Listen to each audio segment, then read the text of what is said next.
BestBookBits.com presents Failing Forward, Turning Mistakes into Stepping Stones for Success by John C. Maxwell. Are some people born to achieve anything they want while others struggle? Call them lucky, blessed, or possessors of the Midas touch. What is the real reason for their success? Is it family, background, wealth, greater opportunities, high morals, or an easy childhood? New York Times bestselling author John C. Maxwell has the answer. The difference between average people and achieving people is their perception of and response to failure. Most people are never prepared to deal with failure. Maxwell says that if you are like him, coming out of school, you feared it, misunderstood it, and ran away from it. But Maxwell has learned to make failure his friend, and he can teach you to do the same. I want to help you learn to be confidently look at the prospect of failure in the eye and move forward anyway, says Maxwell. Because in life, the question is not if you will have problems, but how you are going to deal with them. Stop failing backwards and start failing forward. The world these days is a competitive place where success is the only currency that counts. Failure, which is usually considered the opposite of success or even an obstacle on the road to it, is seen as something to be avoided at all cost. But are our failures always such disasters? Not necessarily, and it may well be time to review our opinions about failure. Contrary to popular belief, failure actually isn't the opposite of success, but rather a necessary part of it. Failure doesn't need to be avoided. Instead, it should be embraced because we can learn from it and become stronger in the future as a result. In this book summary, you will learn why failure can be a good thing. You will see why failure is an opportunity, what it can teach you, and how you can overcome it. Learning to fail today will help you be successful tomorrow. In the summary of Failing Forward by John C. Maxwell, you'll also learn how a marketing debacle paved the way for Coca-Cola's greatest success, how the experience of failure led Thomas Edison to develop the world's first recording device, and why Peanuts cartoon character Charlie Brown shouldn't be a role model. Failing Forward, key idea number 1. Failure can't be avoided, so think of it as a critical part of moving forward. While most of us do our best to avoid failure, most entrepreneurs know better. The majority of successful business people attribute their success to their ability to persevere after failure. In fact, it takes entrepreneurs an average of 3.8 failed ventures before they manage to start a successful business. These entrepreneurs recognize that even if their business eventually fails, they'll be in a better position than they were when they started. But if their fear of failure had stopped them at the beginning, they wouldn't have gotten anywhere. In the real world, a single failure doesn't always mean the end of the road. Take Sergio Zinman, a marketing executive at Coca-Cola in the 1980s. When Zinman launched the new Diet Coke range, it was hugely popular. The success bolstered Zinman's standing within the company and gave him more confidence in his daring ideas. So later, when Coca-Cola wanted to introduce a new formula for Coke, Zinman proposed to introduce it under the name New Coke. Zinman believed the new idea would sell so well that he convinced Coca-Cola to stop producing the old version. To Zinman's surprise, New Coke was a complete flop. The rebranded bottles failed to sell, costing Coca-Cola approximately $100 million and Zinman his job. To recover from this blow, Coca-Cola reintroduced their flagship drink under a new name, Coca-Cola Classic. As it turned out, Coca-Cola Classic was a huge hit. The drink became more popular than ever, and Zinman's failure to transform the brand in the first instance ended up leading to a great success for the company in the long run.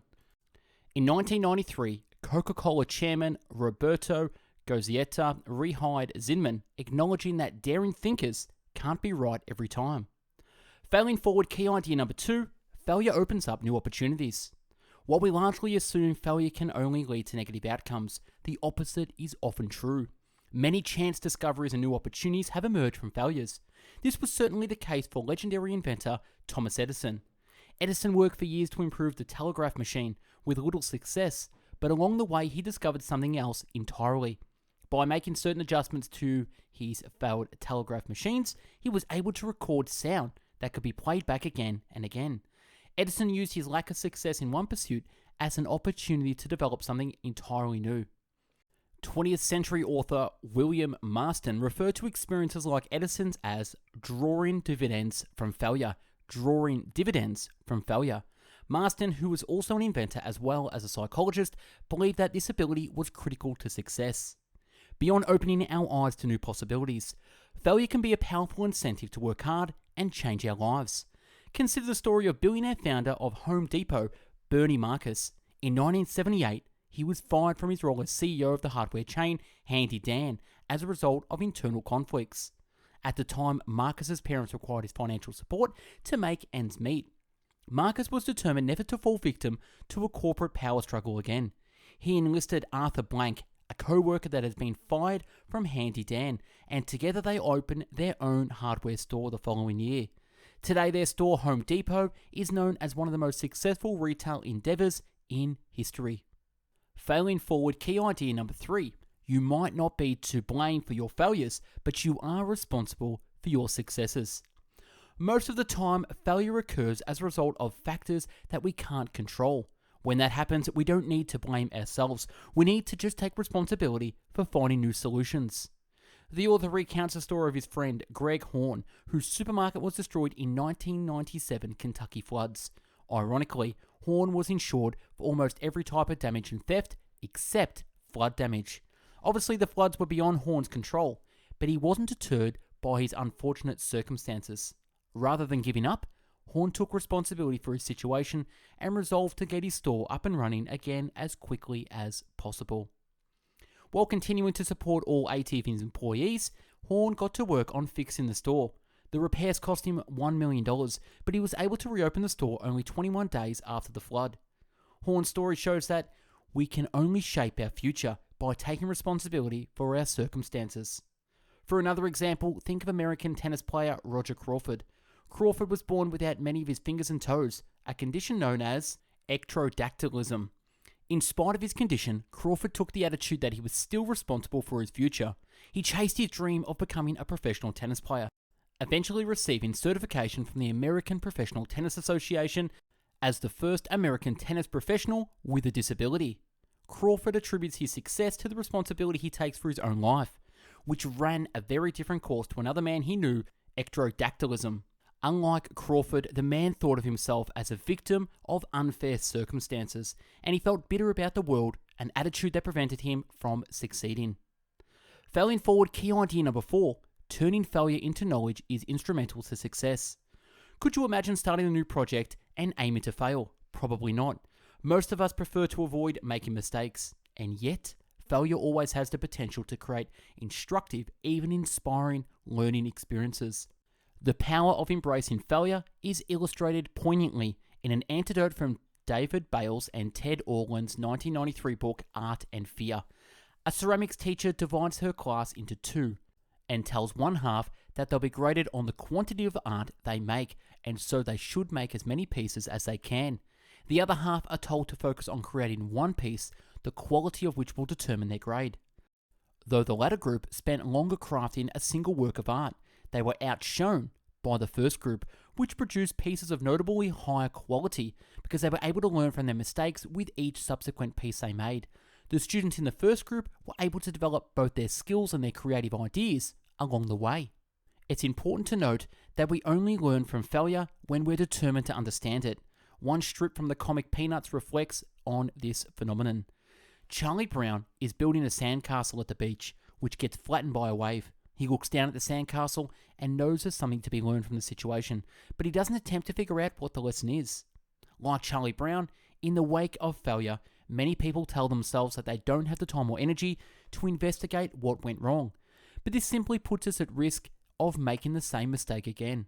Identifying the causes of failure allows us to learn, grow, and in Charlie Brown's case, build sandcastles further away from the wave. Failing forward, key idea number 5, overcoming our fear of failure and taking new risks brings long-term success. When you drive across town, how often do you catch only green lights? Probably never, but that's alright, it's just a part of driving. How might life be if we saw our failures as red lights? They might stop us temporarily, but they aren't a reason to give up on our destination.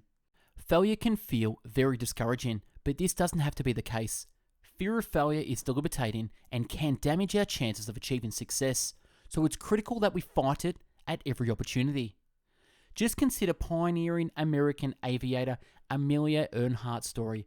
When attempting to fly around the equator, she crashed her plane on takeoff. Despite this, she wasn't discouraged and pushed on with her flying career.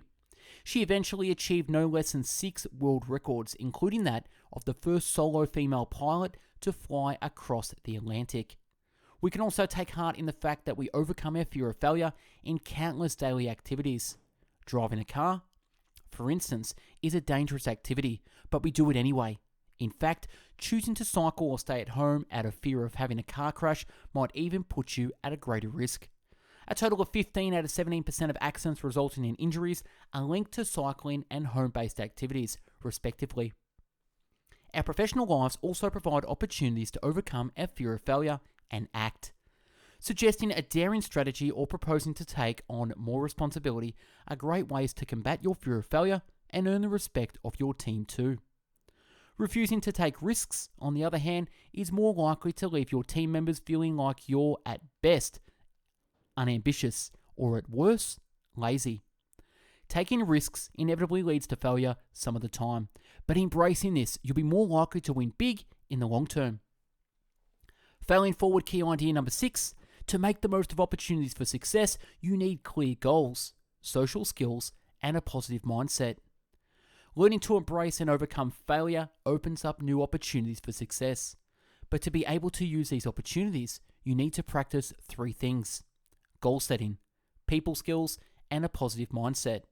American writer Don Marcus noted that while most people don't truly know what they want, they're still willing to sweat blood to get it.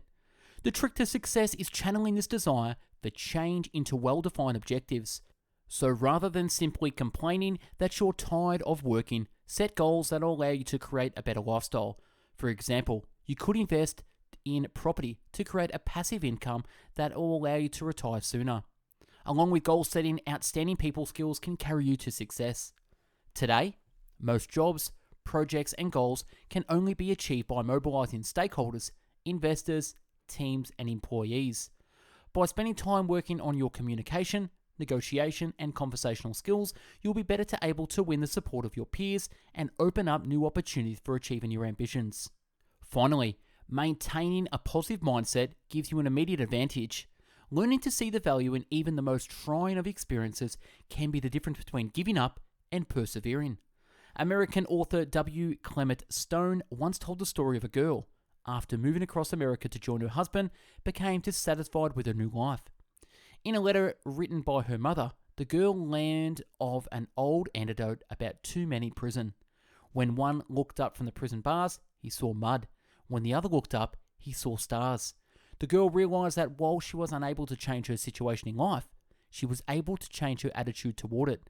By adopting a positive outlook, she learned to discover new opportunities that her dissatisfaction had blinded her to. In review, Failing Forward book summary. The key messages in this book: failure is inevitable, but it can also be beneficial. From revealing new ideas and pushing us to become our best, to helping us learn about our weaknesses, experiences of failure provide us with valuable opportunities. Along with clear goal setting and a positive mindset, embracing failure is key to unlocking success. Actionable advice: seek out stories of failure that inspire you. Is there an entrepreneur, leader, or dreamer that inspires you, from the past or present? Though their successes might be what makes them a role model to you, try spending some time researching their lives to find out more about their failed ideas as well. Not only will this give you a deeper understanding of their successes, their missteps might also offer an inspiring lesson or two.